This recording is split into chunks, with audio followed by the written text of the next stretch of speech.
ባህር ዳር ረዘም ያለ ጊዜ የቆያችሁ ሰዎች እንደምታውቁት ተስፋ ማደርገው አንድ ታሪክ አለ።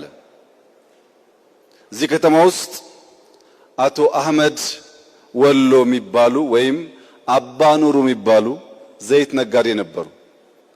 የዘይት ንግዱ ስም ቅቤ ለምኔ ይባል ነበር። እኚህ ሰው የዘይት ነጋዴ ከመሆናቸው ባሻገር አንድ የሚታወቁበት ባህሪ ያላቸው፣ ከሳቸው አነስ ያለ ገቢ ያላቸውን ሰዎች ስራ እየፈጠሩ ያግዙ ነበር። ዘይት እየሰጡ እነዚያ እየቸረቸሩ ገንዘብ እንዲያመጡ ሕይወታቸው እንዲሻሻል ይደግፉ ነበር። በደግነታቸው የሚታወቁ ሰው ናቸው። እኚህ ሰው ከሚያግዟቸው ሰዎች መካከል አንዲት እናት ነበሩበት። እኚህ እናት ሁልጊዜ ሄደው ዘይት ይወስዳሉ። ሸጠው መጥተው ገንዘቡን ከፍለው ዘይት ይወስዳሉ። ሁሌ ሲመጡ ግን ያለቅሳሉ።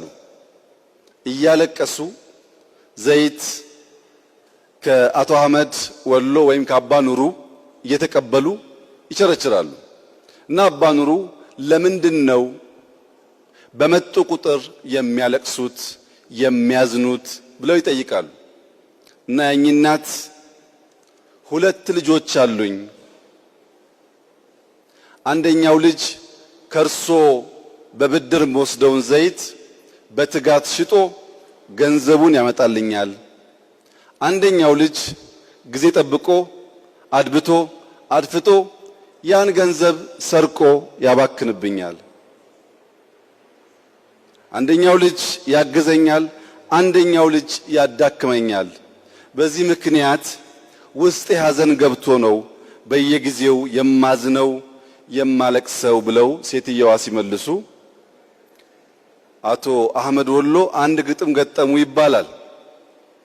ቀኙ የሰራውን ግራ እያፈረሰው ሁሉም ጦማዳሪ ሆነ ያገሬ ሰው፣ አልቅሶ ከመኖር እድሜ ዘመኑን አይቆነጠጥም ወይ ቀኙ ግራውን አሉት ይባላል። ቀኙ ግራውን መቆንጠጥ ካልቻለ፣ ቀኙ ግራውን ማሳረፍ ካልቻለ ያየናቸው ተስፋዎች ያየናቸው ሙከራዎች ሊበላሹ ይችላሉ።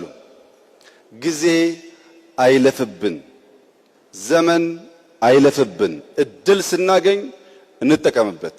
እድል ስናገኝ ልማት እንስራበት።